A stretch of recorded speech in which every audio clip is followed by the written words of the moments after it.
Welcome. Today we will talk about one of the most celebrated female painters of the 18th century, Élisabeth Louise Vigée Le Brun. She was an autodidact with exceptional skills as a portraitist, and she achieved success in France and Europe during one of the most turbulent periods in European history. In this video we will explore her life and art, as well as her contribution to the art world. Élisabeth Louise Vigée was born in Paris in 1755. She was the daughter of a French pastel portraitist, who encouraged her to start drawing from a very early age. When Élisabeth was 12, her father died, leaving the family both emotionally devastated and financially vulnerable. The young artist soon began taking painting commissions that helped her to support the family. The young Élisabeth Vigée was incredibly talented, and she achieved fame at an early age despite lacking much formal training. From her father's example, Élisabeth understood the importance of cultivating a strong artistic and intellectual circle, and she formed friendships of her own with famous landscapists, who provided her with advice and training. One of them was Hubert Robert, and she even painted a portrait of him. Here the artist sits in a contemplative pose, casually holding his palette and brushes. He looks momentarily distracted by something beyond the view of the canvas. Élisabeth captured his intellect, with his focused gaze and detailed expression. The austere environment is a common trait of neoclassical portraiture, and Élisabeth managed to create a snapshot-like composition, decades before the advent of the camera.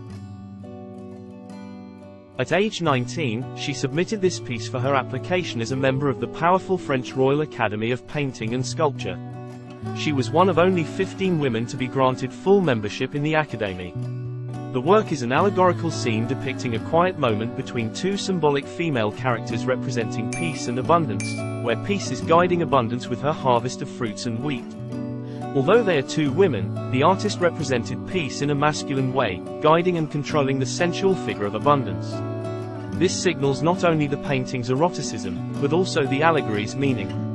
Vigée Le Brun even merged the two art movements that were popular at the time. She depicted peace in the neoclassical style, and abundance in the Rococo style. By age 23, Vigée Le Brun received her first state commission to paint the French Queen Marie Antoinette. The flattering portrait depicts the young queen in all her magnificent finery, and initiated a lasting relationship between the artist and her queen.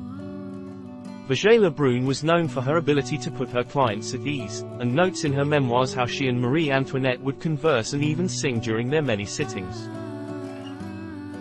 The next decade saw Vigée Le Brun achieve unprecedented success as an artist in the French royal court, and she painted numerous portraits of the Queen and other members of the royal family. But in 1789 the French Revolution began, and Élisabeth was forced to flee France with her daughter. She spent the next decade traveling around Europe, quickly resuming her status as a painter of the aristocratic families, and making a new career for herself.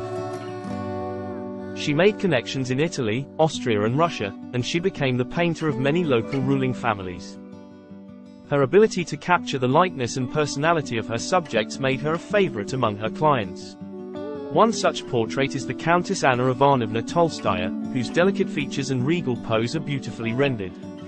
This work is a testament of the artist's ability to convey the luxury and elegance of the upper classes. Vigée Le Brun was not just a painter of other people.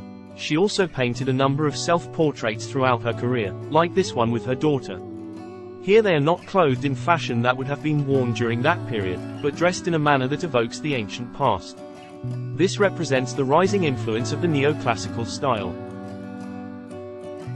In 1800, Vigée Le Brun's name was finally removed from the list of émigrés, meaning that she could return to her homeland. She died at age 86, during the reign of Louis Philippe I, having lived through political turmoil, and immortalized generations of Europe's leading figures through her work.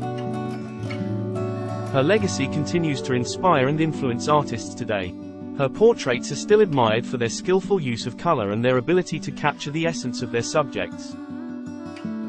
She paved the way for other female artists to pursue careers in the arts and helped to break down barriers for women in the art world. Her contributions to the art world and her legacy as a successful female artist will continue to inspire and influence artists for generations to come. So, are you a fan of Élisabeth Vigée Le Brun? Leave a comment and subscribe to the channel.